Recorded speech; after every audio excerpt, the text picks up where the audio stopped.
BloodStream is a Belief original. A 360-degree look at the bleeding disorders community. The developments, the history, the news, and the people who shaped our world. BloodStream is produced by Believe Limited. Happy listening. Hello and welcome to BloodStream, Episode 3, August 22nd, 2016. I am your host, Patrick James Lynch. I am recording this from my room in a somewhat noisy hotel in Albany, New York, between the air, the fridge, people in the hallway, thin walls, so please forgive any annoying background noise. Disclaimer, disclaimer, disclaimer. I'm here because I'm in between two of my summer visits to Double H, which is a camp just outside of Lake George, New York, which serves kids with various life-threatening chronic conditions. It's a camp I've been a part of for over 20 years. First as a camper, then a counselor, a unit leader, and now I go back every summer as a volunteer. And going back to Double H always refills my cup. It is the most enriching week of my year. And if you watch my web series Stop the Bleeding, you'll notice that in our latest season, the characters spent the entire season at summer camp. And I'm mentioning all this because, well, one, I want you to know why I hear all this background noise. Two, I really believe in the power of camp for young people, especially young people facing chronic medical challenges like a bleeding disorder. Camp is empowering, challenging, and life-affirming. And three, because camp gives young people, both camper young and counselor young alike, a chance to meet and make lifelong friends. I know that firsthand, and that has played a role in some of the pain that I and many others have faced recently due to some pretty unfortunate news that the community was struck with, which we'll get into a little bit later in the podcast. Anyway, that's enough for that for now, so let's get on with the show. Well, after literally years of anticipation, countless hours of preparation, and hard work from hundreds of people from around the world, it's now in the books. Last month, the National Hemophilia Foundation's annual meeting and the World Federation of Hemophilia's biannual World Congress convened the largest bleeding disorders community gathering ever in Orlando, Florida. The 2 weeks were packed full of educational sessions, medical and scientific updates, and community-building opportunities. Given the historic nature of this event, and truly this was a historic gathering, the largest gathering ever of people with bleeding disorders, that's significant. We've dedicated the like section of our like, share, comment segment to some conference recap tools that have become available. And instead of the usual interview segment where I talk one-on-one with somebody, you're going to hear sound bites from community members from around the world that we captured during WFH's World Congress. In the episode's share and comment sections, we will take a sidestep from this busy summer's conferences and take a look at two stories that are unrelated to the conferences. One about a young swimmer with hemophilia and the takeaways that that story brings about. We'll also take a look at a recent article from John Hopkins University on the power of humor in managing health. All of that, plus we'll wrap this episode by remembering a dear friend and outstanding community member who passed away last week at far too young an age. That'll be coming up later in the show. But first, our headlines.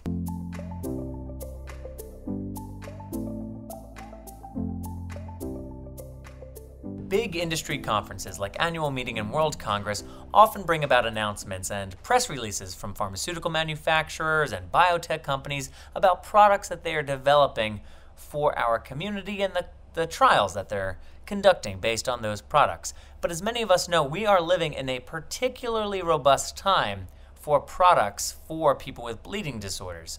So for that reason, because the list is kind of long right now, we've decided here at BloodStream not to run down all the different development updates when it comes to new products. However, as this is important information, we have compiled a list. So if you would like to take a look at some of those announcements, some of those PR releases, take a look at the description in whatever player you're using to listen to this episode, and we've provided a list of headlines and links in there. You can also find that in the program notes of episode 3 at bloodstreampod.com. So we do urge you, if you're interested in that information, go ahead and find it, but for now, we're going to put that to the side, and we're going to proceed with some non-product development related updates. And again, these are just headlines, so if you're interested, take a look at the description of this episode in the player you're using to listen to it for links for more information, or see the program notes at bloodstreampod.com. Now for the headlines. Novo Nordisk's B-Hero-S study has found, to the surprise of some, that many patients with mild or moderate hemophilia B in the United States experience their condition negatively impacting their career, education, and recreational activities. This is something that can often be overlooked in those that are affected by mild or moderate hemophilia as opposed to those affected by severe. High schooler Frederico Perez is one of 5 team members on the VEX Robotics World Championship Team F, a team responsible for creating Cesaris 7, a ball-flinging robot. This is a highly acclaimed robotics and scientific conference, and Frederico, as a member of our community living with severe hemophilia A and a part of Team F, is a proud member of it, and he plans on becoming an engineer one day. Bayer's Hemophilia Awards program recently announced 16 physicians and researchers from 11 countries who will receive grant money totaling about $2 million, including 6 individuals from the United States. This is the 14th year that Bayer has run this program. A study published in the European journal Hematologica examines a new potential model for how to treat patients with hemophilia A who undergo surgery. This is something I personally find particularly interesting, given our ongoing need to learn more about what it means to age with hemophilia, something that we're just at the forefront of. The FDA has approved a new needleless reconstitution device called Baxgex3 for Shire's long-lasting factor VIII therapy, Adynovate. For those familiar, it is a very similar device to that which is found in Advate.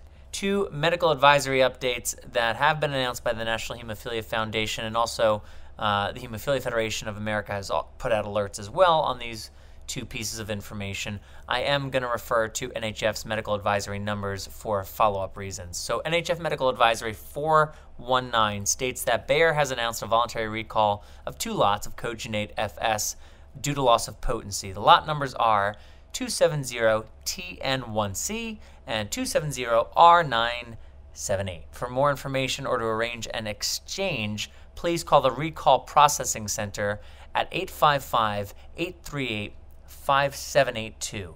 And NHF Medical Advisory 420 states that CSL Behring has also announced a voluntary recall of 2 lots of Helixate FS for loss of potency as well.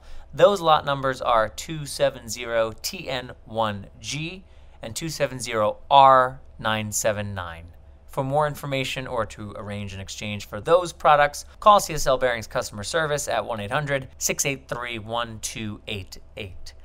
And finally, back to school season is here. And while it's not new content, NHF recently reshared a video titled What Schools Should Know, Having a Student with a Bleeding Disorder. And the Hemophilia Federation of America also shared a link to their back to school toolkit.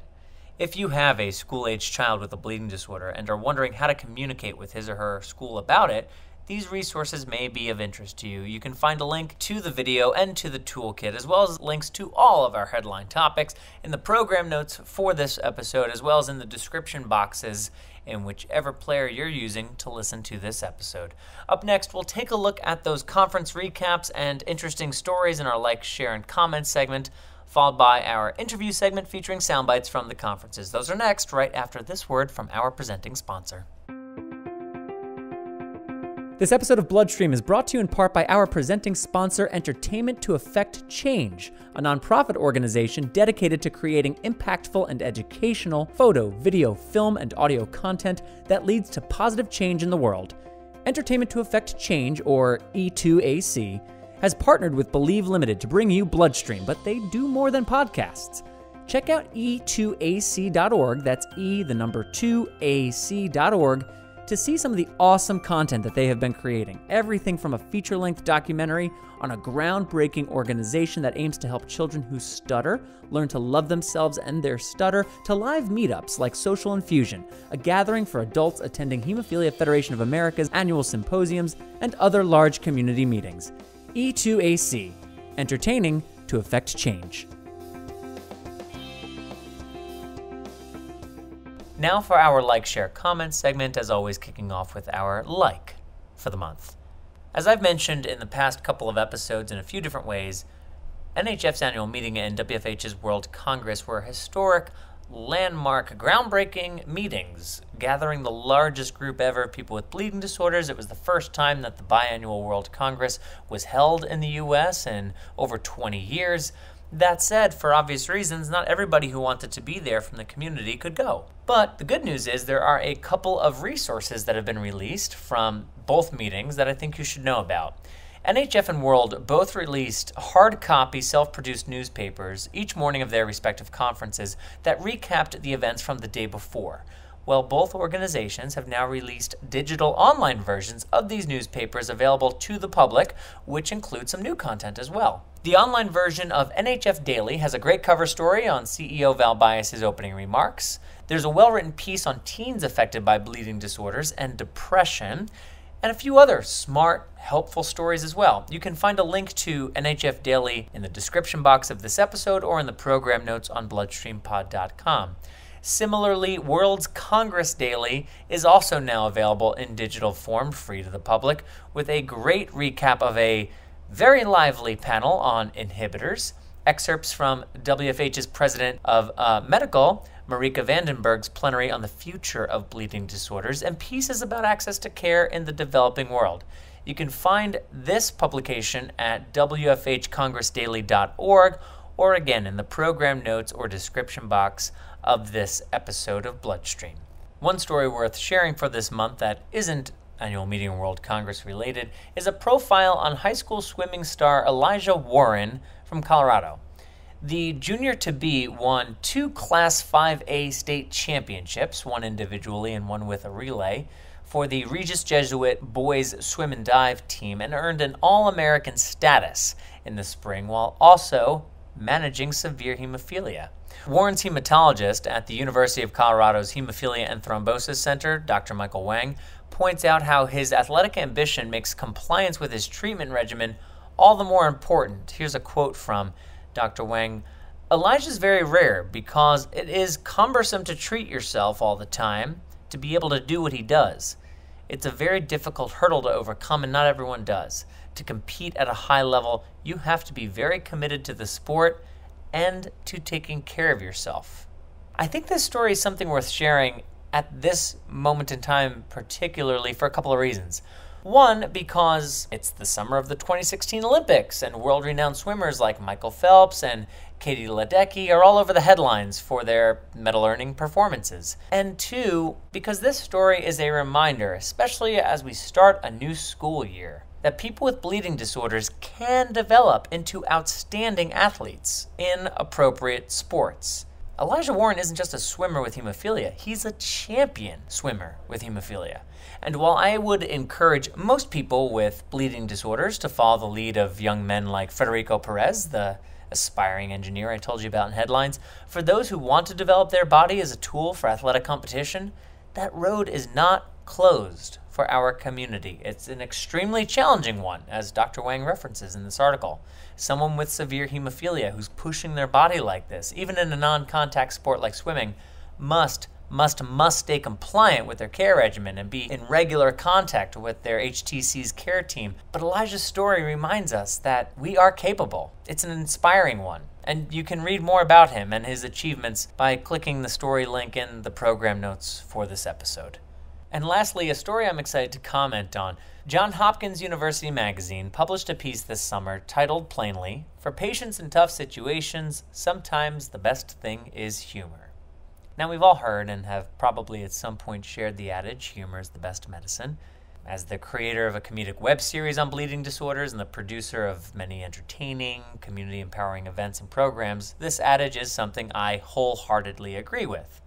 I mentioned earlier having just spent some time at Double H, the summer camp for kids with various conditions, and I can tell you that humor and silliness go a long way at that place, sometimes directly connected to keeping the camper in question compliant and attentive to their medical regimen as well. But what I appreciate about this particular piece published in the Hopkins University magazine is the articulation of how humor can be invaluable as a tool for patients in challenging health circumstances. The article outlines that studies do support the benefits of what is sometimes referred to as therapeutic humor to, quote, enhance the immune system, improve digestion, and generate better sleep and pain management by increasing endorphins, end quote. And while therapeutic humor will not shrink a tumor or reverse the effects of a degenerative condition, Ann Belcher, who's the co-director of the Office for Teaching Excellence at John Hopkins University School of Nursing, recognizes anecdotal evidence that suggests the psychological benefits of humor and its ability to reframe a difficult situation and make navigating an illness, recovery, or even the process of dying more palatable. She references people who have handled chemotherapy and radiation quite well and believes, in part, that they're having humor in their, and I like this a lot, their, quote, bag of coping strategies, end quote, has something to do with that. Ann Belcher is a member of the Association for Applied and Therapeutic Humor, which is an international nonprofit. It's worth mentioning that the group defines therapeutic humor as, quote, any intervention that promotes health and wellness by stimulating a playful discovery, expression, or appreciation of the absurdity or incongruity of life's situation, end quote. I love that definition. The organization offers education, research, and support to its members who range from scholars and healthcare providers to funeral directors and clergy. The article frames the role of humor as an opportunity for a caregiver to engage with the patient in ways that permit the patient to express themselves as a person beyond their diagnosis. In other words, the article doesn't recommend that every nurse, doctor, and social worker walk into a patient room with a red clown nose on, telling knock-knock jokes. That's not the goal. But rather, the article suggests that these care providers stay attentive if a patient takes a turn in a lighthearted direction, as it may be an attempt to generate a bond and trust that goes beyond the particular health circumstance. It might be an opportunity to connect with the human beyond the patient, to zoom out of the difficult situation and participate in a reminder that life can be larger than fear and pain alone. And as Ann Belcher puts it, quote, humor is one way to say, this is how I am, this is what I enjoy, and if you react, I know you're really seeing me, not just a patient, end quote. Humor enables the person to shine beyond the identity of a patient. I strongly recommend reading this article and considering how you can use humor in some of the more challenging situations in your life to help yourself and those around you zoom out. Recall that life is always larger than the moment, and find ways to explore how humor can help you unburden some pain, connect with others, and maintain a sense of joy in your life. I feel myself getting emotional as I say this, and to be honest, I'm stating all of this for myself as much as I am for you, as last week did present some extremely challenging news that I'm still processing, and trying my best to use humor to make it palatable. And again, we're going to talk more about that in the wrap-up, but for now, we'll move on to our interview segment, and we'll return to WFH's World Congress and hear clips from community members from around the world on what brought them to Congress, what they were hoping to gain from it, and maybe who they met while they were there. That's next, right after this word from our presenting sponsor. Once again, the presenting sponsor for this episode of BloodStream is Entertainment to Effect Change, a 501c3 dedicated to creating impactful and educational photo, video, film, and audio content that leads to positive change in the world. Visit E2AC, that's E as in Edward, 2 as in after 1, A as in Apple, C as in Charlie.org to learn more about the awesome content and incredible events that E2AC is a part of. E2AC, entertaining to affect change. Just before we dive into this really cool audio compilation from various soundbites throughout World Congress, Believe in BloodStream want to give a huge thank you to the World Federation of Hemophilia for allowing us to use this content captured on their behalf to bring to you here at BloodStream. We felt it was important that listeners, again, especially those who couldn't attend, get a glimpse into what it would be like to be there and maybe think about attending a future conference or World Congress specifically. My company, Believe Limited, filmed and recorded a lot of World Congress on behalf of WFH, and I think they'll be creating some pretty amazing video and audio content with all that material. So this is just a little taste. Keep an eye out for their content by following them on Facebook and Twitter. So thank you to WFH.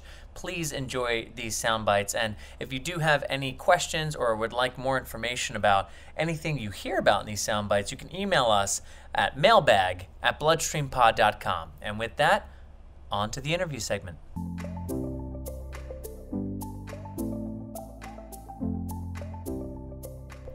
NHF Board Chair Jorge de la Riva welcomes World Congress attendees. On behalf of the United States Bleeding Disorders community and on behalf of the U.S. National Hemophilia Foundation, it is an honor for me to welcome all of you to our country and to this 2016 World Federation of Hemophilia World Congress. It is an honor to have you and to have the opportunity to learn from each other. A nombre de la comunidad y de la Fundación Nacional de Hemofilia de los Estados Unidos, es un honor para mí darles la bienvenida a nuestro país y al Congreso de la Federación Mundial de Hemofilia 2016. Nos sentimos honrados con su presencia y por tener la oportunidad de reunirnos para aprender los unos de los otros. 21 years ago, at the time of my son's birth, I held my son in my arms and I cried bitter tears, thinking of all the limitations life had already imposed on him. Before he even said his first word, before he took his first step, I remember crying bitter tears, thinking of the pain he would have to endure and all the challenges facing him. I actually felt anger against life and God for giving this health condition to him. I felt helpless, alone, and bitter. 21 years later, there's still no cure. 21 years later, he has, like you, had to endure much pain, and face many challenges. What happened that I no longer feel bitter, or alone, or helpless? First and foremost, he happened. I have, full of admiration and wonder, watched him grow up and become an amazing young man. Not in spite of his having hemophilia, but knowing that this terrible disease is part of who he is what has made him be the young man that he is today. And second, you happened. People like you. The power of a community rising together to fight for a better future. The power of an idea, treatment for all, will come one day because of what you do. NHF CEO Val Bias concludes the welcome with a challenge. I challenge you to make sure while you're here to build relationships. Just think about it. You have a chance to build a relationship with someone from another country. Perhaps the United States, a partnership, a collaboration that is truly will change the trajectory of our organization, the direction that you're going in. But remember, relationship building is not about promoting a particular position or policy. It's about making a friend, and perhaps even a lifelong friend. That's been my experience, so I challenge everyone here today to build at least 3 relationships and then work to maintain them and keep them going. If you do that, then you'll look back on this time that you spent in Orlando as one of the most rewarding moments of your life. WFH President Elaine Vey summarizes day 1. Well, first evening of Congress, we've just finished the opening ceremony, and everybody is enjoying the exhibition hall and the food here and drinks.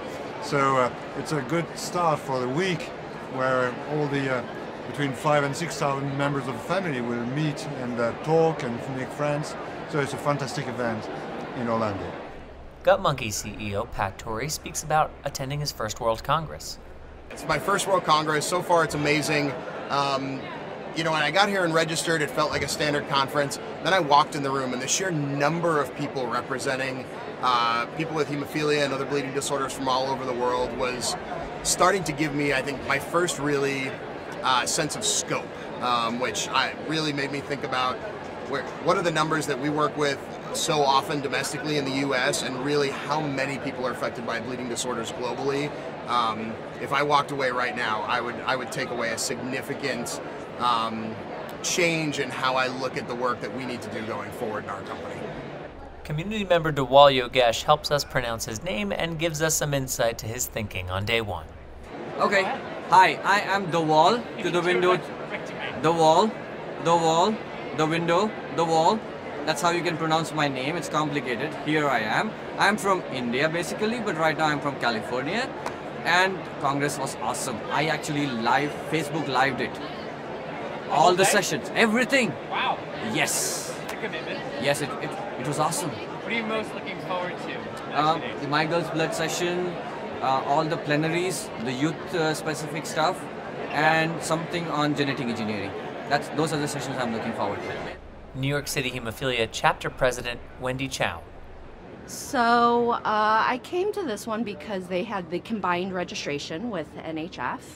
And however, I've always wanted to come to a World Congress. One of the reasons why I want to come is we're so insular as a chapter at New York City. I mean, we're only 8 years old, so we're still forming just the way that we operate as an organization. But one of the things, because we come from a city that's so cosmopolitan, I feel that it's important to know what's going on in the world around us, especially as it relates to hemophilia and bleeding disorders in general.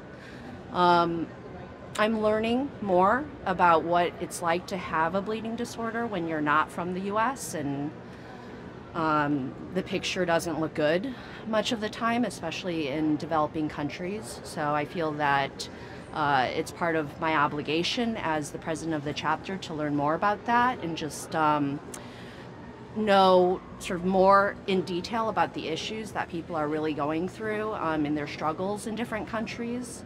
And also, I mean, one of the things that we talked about as a chapter is the possibility of twinning at some point. And so at that level, you know, we are here just trying to learn more specifically about different countries that might have a twinning need. And we're trying to make connections, talk to people, learn about you know, what twinning would look like and whether we have enough resources as an organization to really move forward with it. India's Nabila Husainal finds a champion for her condition. By profession, I have 5 years of experience in teaching field, but due to it's very difficult working with a bleeding disorder, and some like in teaching professions, the school people do not want the students suffer. So by the teacher's absence, because of the teacher's absence. So whenever I used to get bleed in my knees, spontaneous bleeds, so they used to ask me that how many days you are going on leave, because we have to arrange for a session for the students, and we don't want the students to suffer because of your absence.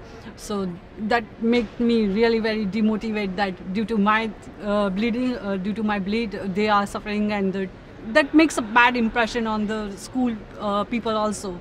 So, but luckily I found that there is no scope in teaching field, and I just changed my field into IT section. And luckily I got a person who understood my problem and who was very much well understood that she is a sufferer and I should support her. He just asked me that whenever you need leave, you can take a leave, and it will not affect my work or my profession, anything. So it was great, but previously it was very difficult by working with a bleeding disorder. Mukesh Goridia, the chairman of Hemophilia Federation of India. This is my 4th World Congress. Started in 2010 as a GNMO trainee in Argentina, Buenos Aires, and now here I am as one of the delegates of Hemophilia Federation in India. And I have seen in the past 4 World Congresses, it's been growing. from, I believe it was 3,000 to 4,000 to 5,000. Now I believe that I have heard stories that it's around 6,000 delegates this time. And along with growing in numbers, the World Federation of Hemophilia, the support it has been giving to the developing and underdeveloping nations in the past few years is growing too. And coming to the humanitarian aid, where a country like India has been immensely supported and helped by this, we have been able to help a lot of lives, knee replacements because of the humanitarian aid. So I would say that amazing job done by the World Federation of Hemophilia. And in your native language, is there anything you'd like to say specifically to the people in India? I would like to say namaste, shukriya, hemophilia ki madad karte rahi. Jai Hind. One young man, his father, and an advocate from Trinidad and Tobago weigh in on the young man's challenge. My name is Mervyn Virgil. My name is Kyle Virgil. My name is Issa Ali, and I'm the president of our NMO Trinidad and Tobago. My friend here, Kyle, he has inhibitors, and he broke his two legs and is unable to have an operation because we cannot afford to pay to stabilize him.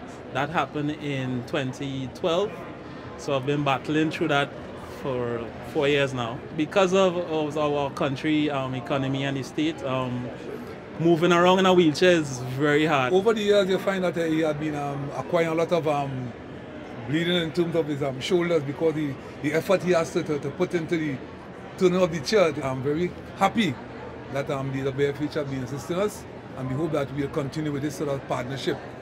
Grant Uria speaks about being a young adult with hemophilia in the United States.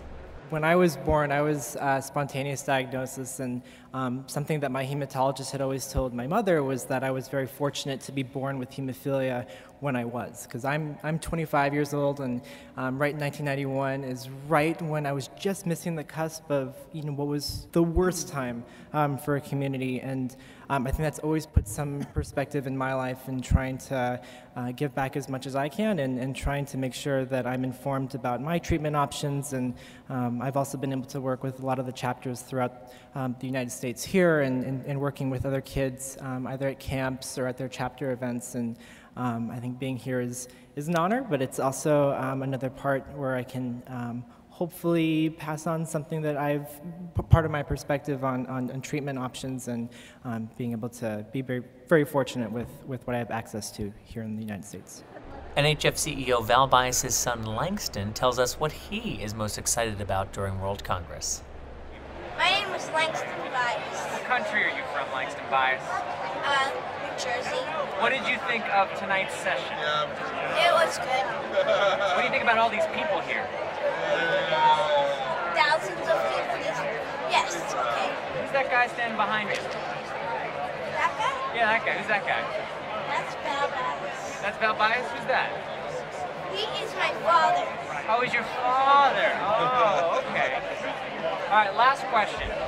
If there's one thing that you want to try to do this week, what is it? One thing. While you're here with your father. Watch shows with him.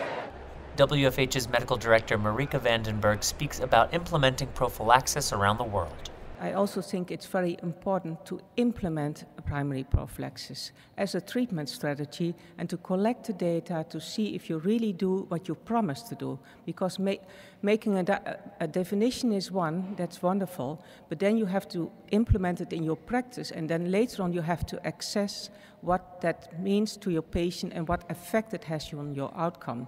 To implement low-dose prophylaxis or prophylaxis at all, comprehensive care centers are crucial.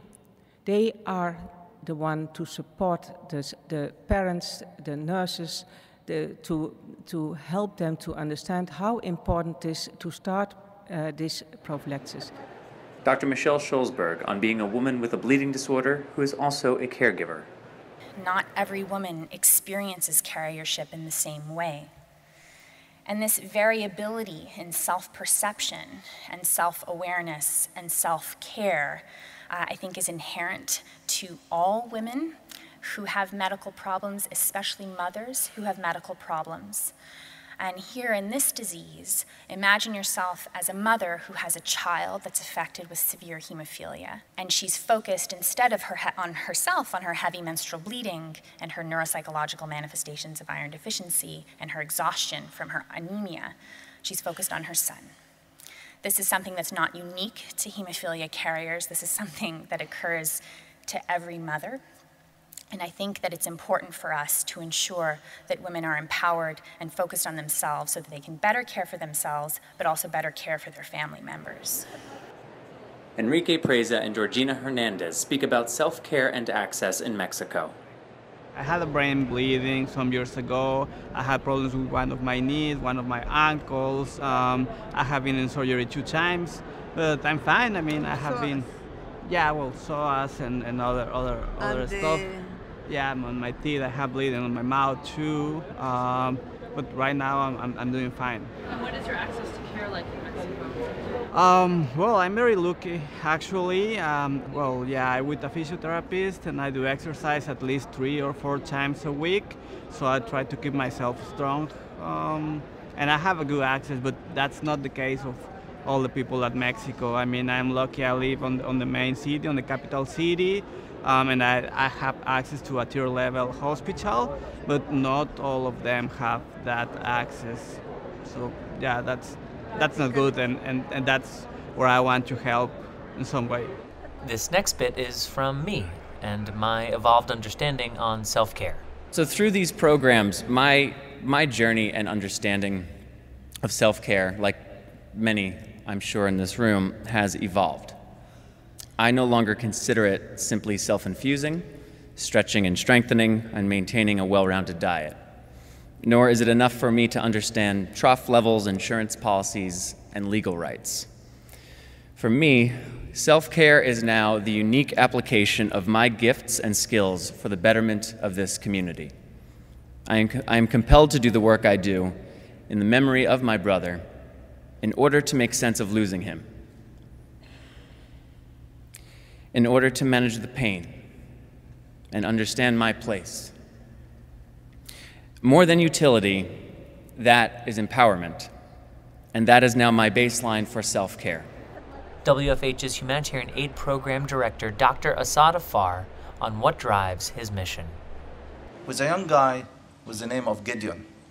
When I visited Nigeria in 2012, he presented me with my photo, put in a piece of hard paper and say, "We love you." I was very happy to receive this from Gideon. A few months later, Megan called me and said, "Asad, we lost Gideon.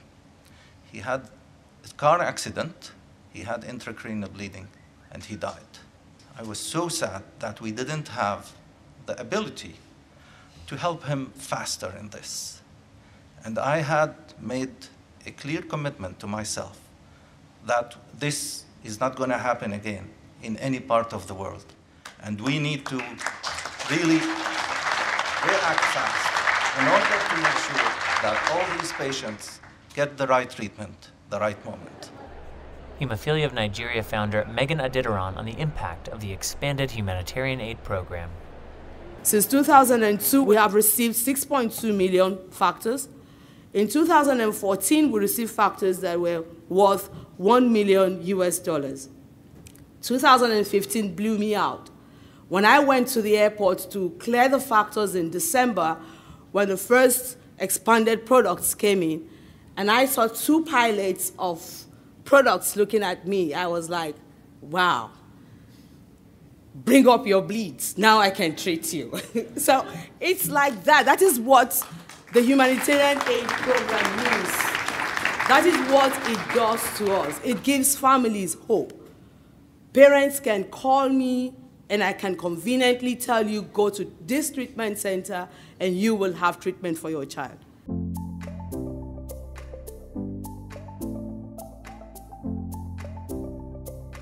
I once again want to thank the World Federation of Hemophilia for allowing us to use those sound bites, and also thank everybody who met with us during World Congress to record material and capture their experience.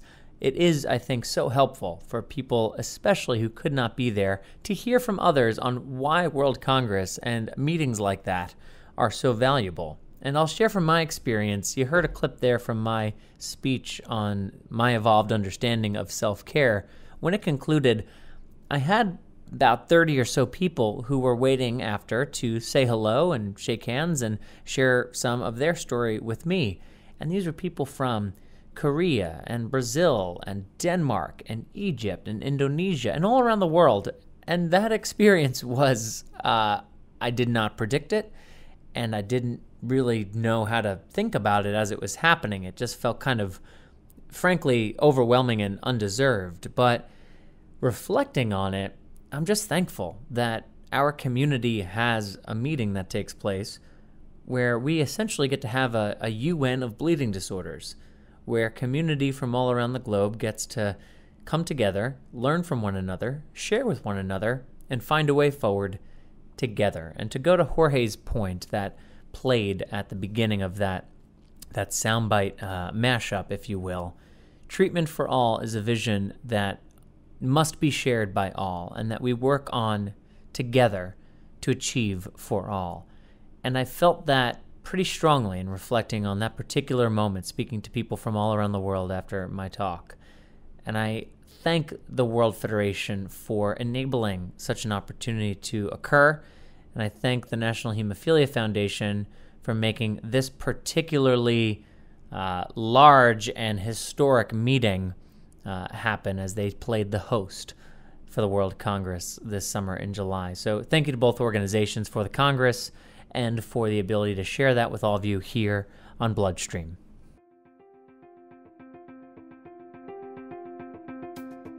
Stop the Bleeding has been recognized with major awards from organizations such as the Hemophilia Federation of America and the National Hemophilia Foundation, and you can find all of the Stop the Bleeding episodes and additional content at stbhemo.com, including our episodes from Season 6, which just launched only a few weeks ago. stbhemo.com. And finally, in a piece here that I've left unscripted, last week, the bleeding disorders community was shocked by the sudden news of the passing of Matt Stinger. Matt had hemophilia, had just recently cleared hepatitis, and was 33 years old.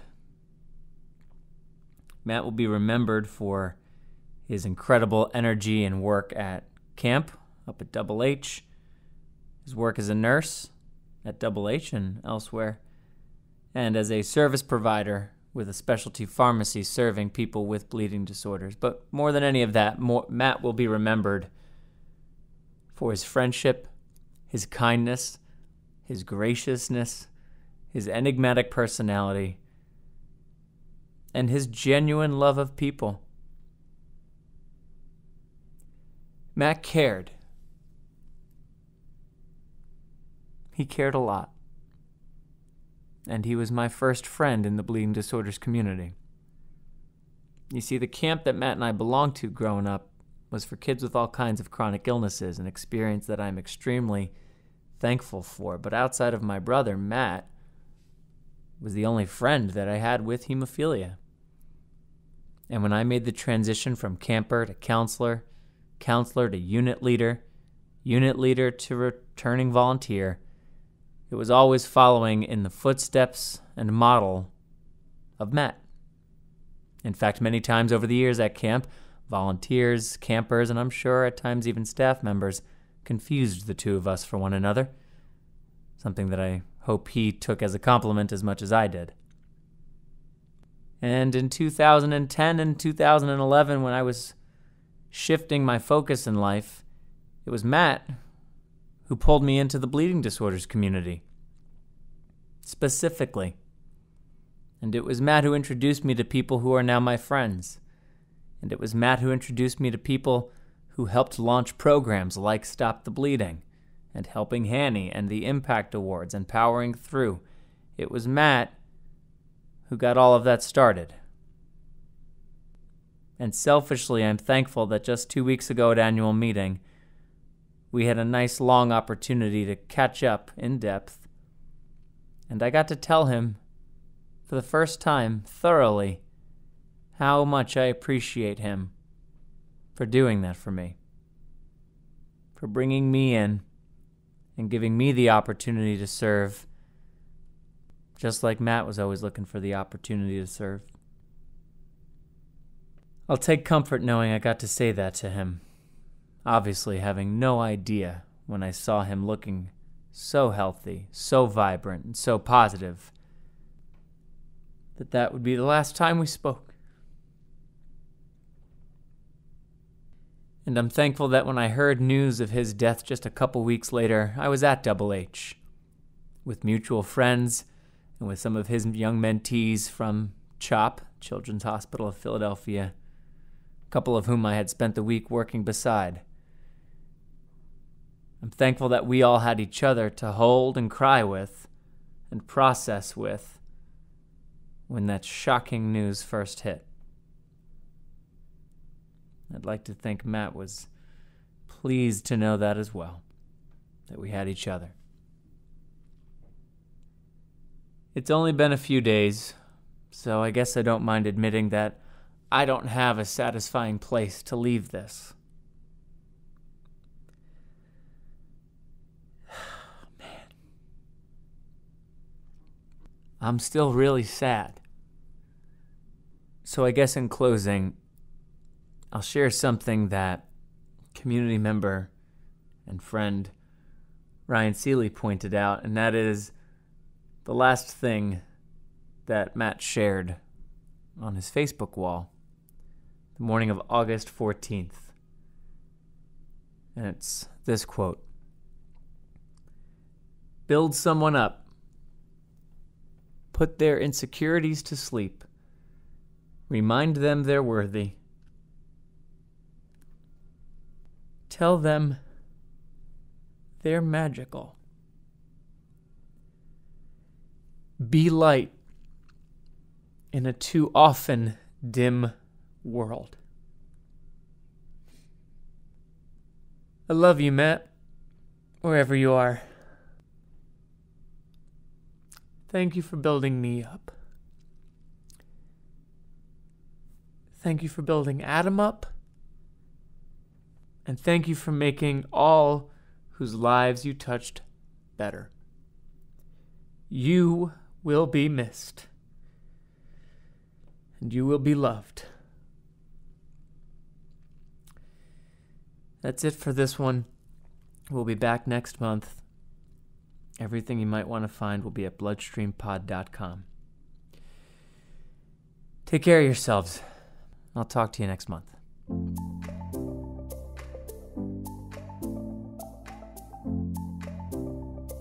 Thank you for listening to this episode of BloodStream, the monthly podcast for all things bleeding disorders. If you'd like us to listen to you now, you can email us at mailbag@bloodstreampod.com, find us on Facebook at facebook.com/bloodstreampod, or connect with us on Twitter at bloodstreaminfo. You can subscribe to BloodStream on iTunes, Stitcher, TuneIn, or wherever you're listening. And if you enjoy this podcast, the best thing you can do to help ensure we are able to keep making it is share this episode and share our social media outlets with friends and family. Encourage them to check out the show too. Word of mouth is our best friend. BloodStream would like to thank our presenting sponsor, E2AC Entertainment to Effect Change, for their support of this episode. E2AC.org to learn more about this nonprofit organization's dedication to creating impactful, educational photo, video, film, and audio content. E2AC.org. E2AC, entertaining to affect change. BloodStream is written by Lauren Fee and Ryan Gielen and me, Patrick James Lynch, produced by Andrew Gall, Rob Bradford, Ryan Gielen, and me, and edited by Andrew Gall. Special thanks to everyone at Believe Limited Entertainment to Effect Change, and to the community members who lent their voice to our oh-so-charming opening bumper. A reminder to check out the program notes for this episode on bloodstreampod.com for links and additional information about the various stories and individuals featured on this episode. My name is Patrick James Lynch, and until next time, take self-care of yourself.